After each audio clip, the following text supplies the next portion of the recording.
Você não passa de uma empregada de luxo. Ninguém ama você. Essa foi a mensagem que minha irmã Bia me enviou à meia-noite. 3 horas depois, minha mãe gritava no meu ouvido: Helena, transfere R, 180 mil agora mesmo. O apêndice da Bia estourou. Eles não vão operar sem o pagamento à vista. Olhei para o relógio. Eram 3h18 da manhã. Sou enfermeira de emergência. Conheço a legislação. Hospitais no Brasil, pela lei do cheque-calção, não podem recusar atendimento de urgência ou emergência sob pretexto de pagamento antecipado. Eles tratam primeiro e cobram depois. Sempre. Aquilo não era uma emergência médica. Era um assalto mal planejado. Sentei na beira da cama, a tela do celular iluminando o quarto escuro. Meu dedo pairava sobre o botão de retornar a chamada. Aquele era o momento em que a antiga Helena teria desmoronado. A antiga Helena teria soluçado, implorado e estourado o limite de todos os cartões de crédito apenas para ouvir a mãe dizer: "Boa menina."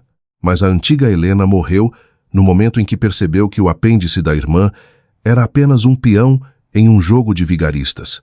Apertei para ligar. Vera atendeu no primeiro toque.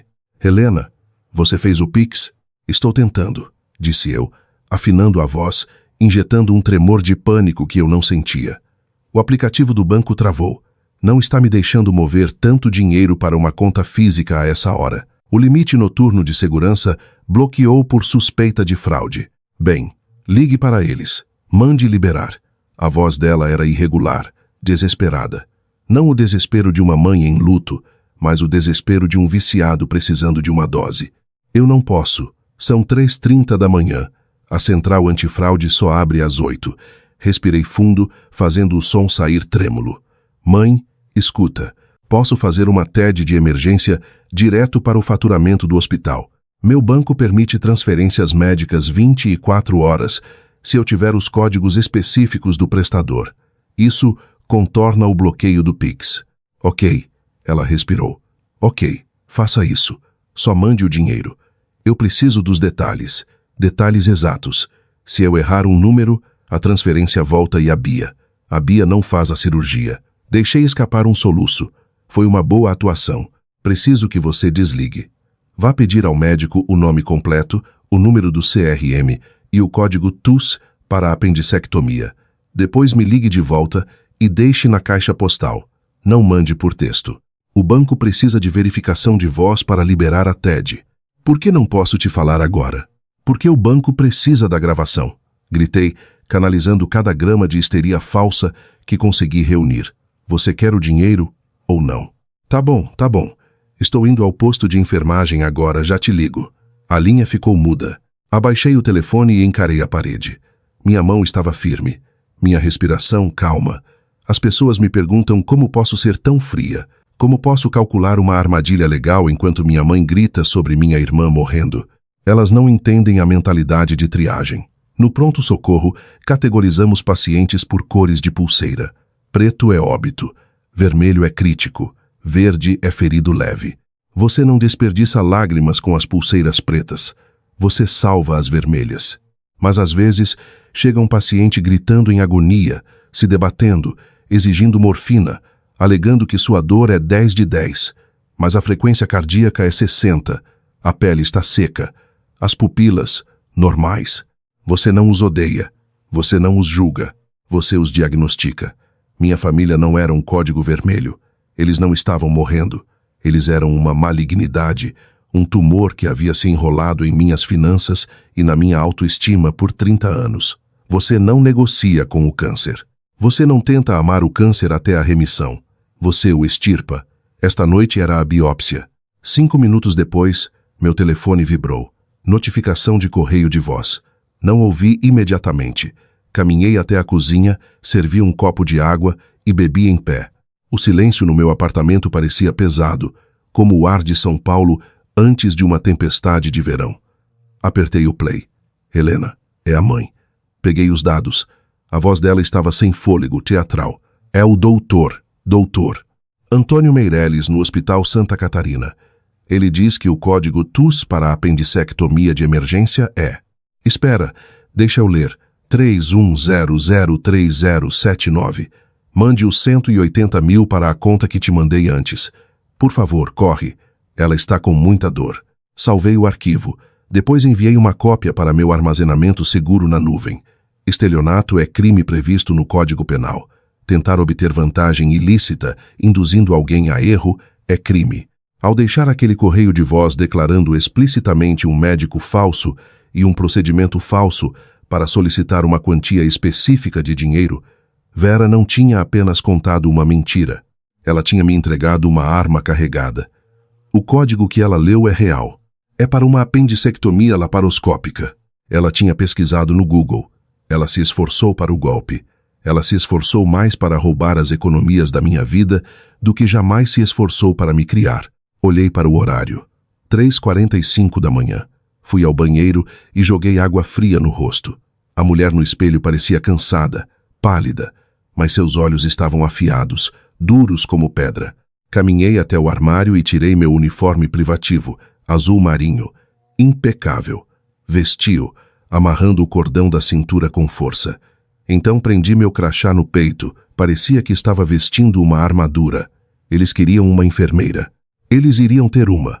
Peguei minhas chaves e saí pela porta. Eu não estava indo trabalhar. Eu estava indo para o hospital onde alegavam estar. Era hora de verificar a contagem de pacientes. Liguei o carro.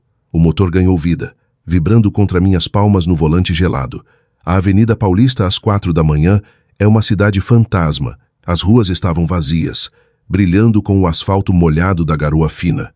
Enquanto eu entrava na Avenida 23 de Maio, o número continuava girando na minha cabeça. 180.500. Não era uma estimativa cirúrgica. Contas hospitalares são bagunçadas. Terminam em centavos. Tem totais calculados estranhos. Mas 180.500. Isso é um acordo de dívida. É um pagamento balão. É um número do tipo, pague até sexta ou sujamos seu nome no Serasa. Eu sabia exatamente o que era. 3 semanas atrás, passei na casa dos meus pais para deixar os remédios de pressão da mãe, pagos por mim. Claro, a Bia estava lá gritando ao telefone na cozinha. Ela bateu a porta quando me viu, mas não foi rápida o suficiente.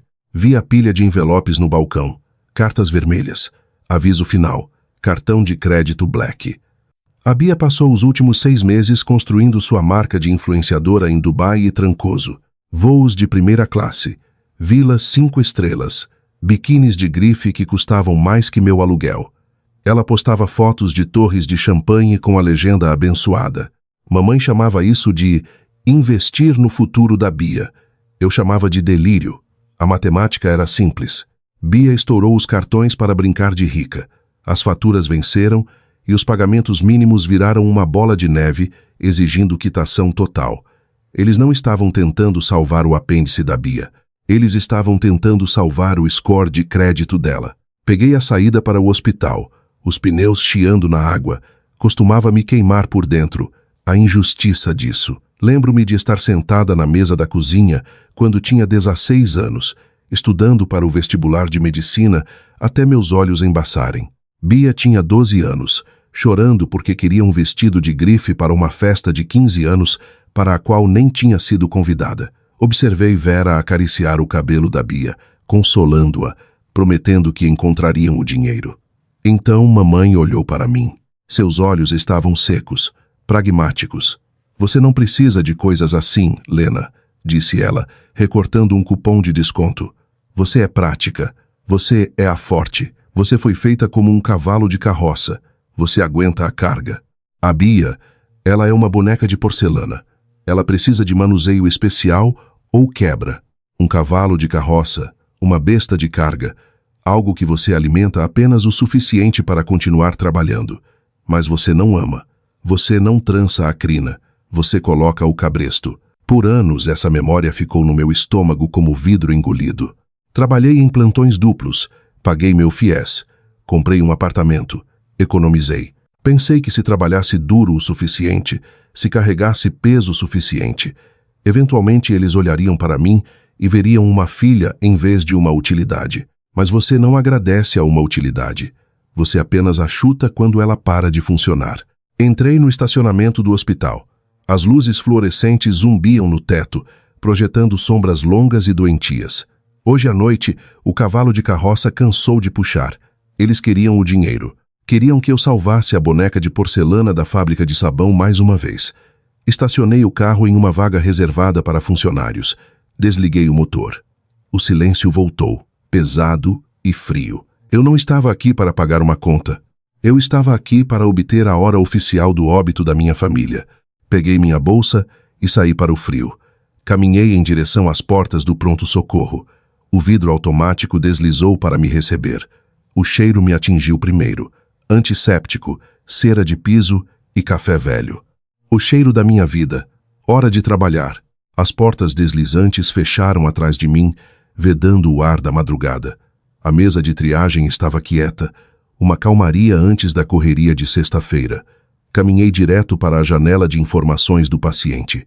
Verificando uma paciente, disse eu, mantendo a voz profissional. Beatriz Ferreira. Ela teria dado entrada pelo PS cerca de 2 horas atrás. Possível cirurgia abdominal. A recepcionista digitou. O clique rítmico ecoando no saguão vazio. Ela franziu a testa, parou, digitou novamente. Desculpe, senhora. Não tenho registro de nenhuma Beatriz Ferreira sendo admitida hoje ou ontem. Verifique o registro de trauma. Talvez ela ainda não tenha subido para o quarto. Eu verifiquei. O sistema está limpo. Não tivemos nenhum abdômen agudo a noite toda. Eu balancei a cabeça. Não foi uma surpresa, foi uma confirmação. Os resultados do laboratório chegaram. O paciente não estava doente. O paciente era um mentiroso. Obrigada. Caminhei de volta para o estacionamento. O frio bateu no meu rosto, cortante e real. Agora, a localização. Peguei meu celular. 3 anos atrás, Vera forçou toda a família a instalar um aplicativo de rastreamento. Ela alegou que era para segurança, para que pudéssemos nos encontrar em uma emergência, com tantos sequestros relâmpagos em São Paulo. Na realidade, era uma coleira. Ela queria saber se eu estava no plantão, se estava em um bar, se estava gastando dinheiro que deveria estar dando a eles. Mas Vera é uma narcisista, e narcisistas têm um ponto cego. Eles assumem que são os únicos assistindo. Ela nunca percebeu que a configuração de compartilhar localização funciona nos 2 sentidos. Ela acha que é a câmera de segurança. Ela esqueceu que também é a filmagem. Abriu o aplicativo. 2 pontos azuis pulsavam no mapa. Eles não estavam no Hospital Santa Catarina. Eles não estavam em casa sofrendo. Eles estavam no Itaim Bibi, na esquina de uma rua famosa pela gastronomia. 10-1. O ponto pairava diretamente sobre uma churrascaria boutique. Um rodízio de R$300 por cabeça. O tipo de lugar onde você vai para queimar dinheiro. Voltei para o carro. O trajeto levou 20 minutos. Não ouvi música. Ouvi o zumbido dos pneus e o silêncio do meu telefone. Parei do outro lado da rua do restaurante. A fachada era de vidro do chão ao teto, projetada para deixar as pessoas dentro serem vistas, para deixá-las se exibir. E lá estavam eles. Mesa 4, o melhor lugar da casa. Bia estava rindo. Ela jogou a cabeça para trás, a boca aberta, uma taça de vinho tinto na mão. Ela parecia radiante, nem um traço de dor, nem uma careta, apenas o rubor do álcool caro e do alívio. Vera estava cortando uma picanha do tamanho de um tijolo. Geraldo estava servindo mais vinho. Eles estavam comemorando. Eles não estavam apenas jantando. Eles estavam gastando o meu dinheiro. Eles estavam gastando os 180 mil que achavam que cairiam na conta a qualquer minuto. Observei-os através do para-brisa, minhas mãos descansando frouxamente no volante. Este é o momento em que a maioria das pessoas invadiria o local. Gritariam, virariam a mesa, exigiriam respostas. Mas eu não estava mais olhando para uma família. Eu estava olhando para um organismo parasita se alimentando de um hospedeiro. Vera disse algo para Bia, gesticulando com o garfo. Eu não conseguia ouvir as palavras, mas conhecia a cadência. Eu podia ler a soberba no maxilar dela. Ela pode pagar. Ela não tem filhos. Ela nos deve. Atingiu-me, então, uma compreensão mais fria do que o vento lá fora. Essa é a economia do abuso. Vera não me odiava. Ódio implica paixão. Ódio implica que sou uma pessoa capaz de ferir seus sentimentos. Eu não era uma pessoa para ela. Eu era um eletrodoméstico. Eu era uma torradeira. Eu era um aquecedor. Você não ama um aquecedor. Você não pergunta ao aquecedor sobre o dia dele. Você apenas espera água quente quando abre a torneira. E quando a água sai fria, você não sofre. Você não reflete sobre seu relacionamento. Você o chuta. Você o amaldiçoa. Você tenta forçá-lo a funcionar. Foi isso que o telefonema foi. Foi isso que a cirurgia falsa foi. Eram eles chutando a máquina porque ela parou de dispensar dinheiro. Eles me desumanizaram para justificar o roubo. Se sou apenas um recurso, roubar de mim não é crime, é colheita. Vi a Bia erguer a taça para um brinde. Eles tilintaram o cristal. Aproveite a refeição, Bia. É a última que eu pago para você. Engatei a marcha. Não dirigi em direção a eles. Dirigi em direção ao banco. Eu não ia fazer uma cena. Eu ia fazer uma incisão. Dirigi 6 quarteirões até a agência do Banco Nacional. Eram 4h45 da manhã. O saguão estava escuro, os caixas eletrônicos brilhando como luzes noturnas no vestíbulo. Disquei para Sara.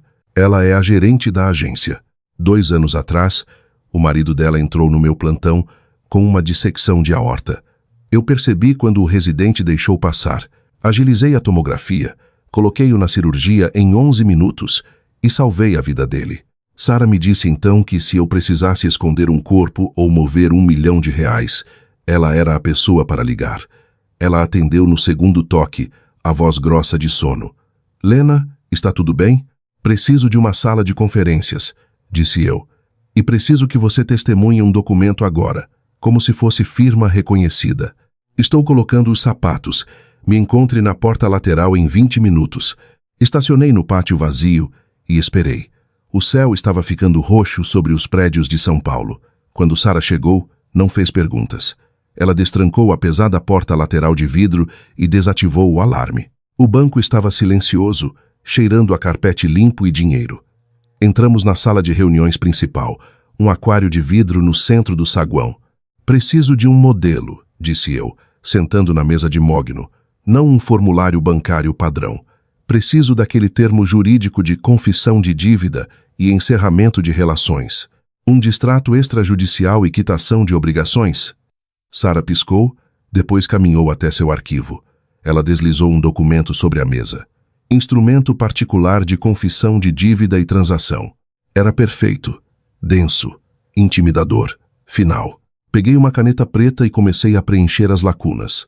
Parte A, Helena Ferreira. Parte B, Vera Ferreira, Geraldo Ferreira, Beatriz Ferreira.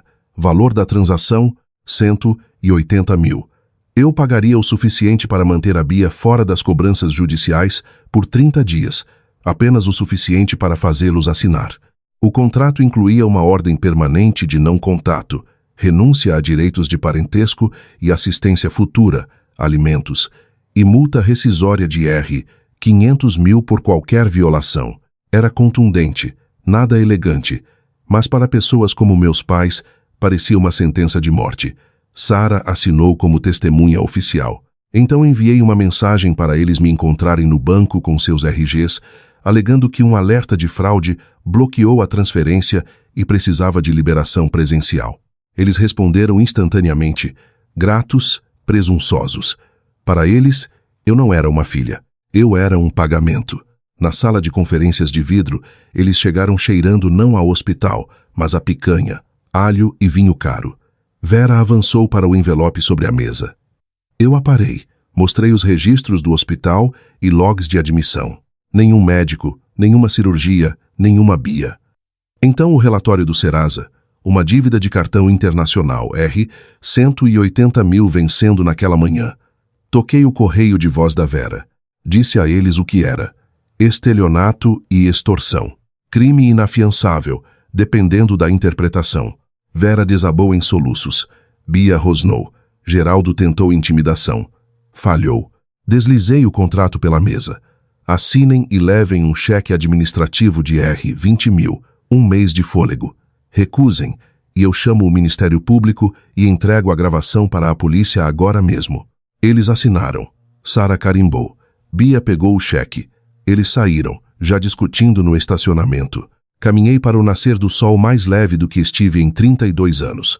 12 meses depois, no meu novo apartamento, eu pintava aquarelas e ignorava uma mensagem sobre a ambulância da minha mãe. Deletei. Eu já os havia enterrado naquela mesa de banco. Às vezes, sobreviver significa demitir sua própria família. Recupere o controle da sua vida. Se você se identifica com essa história, lembre-se, não é uma frase completa. Sua paz mental e financeira valem mais do que qualquer culpa imposta.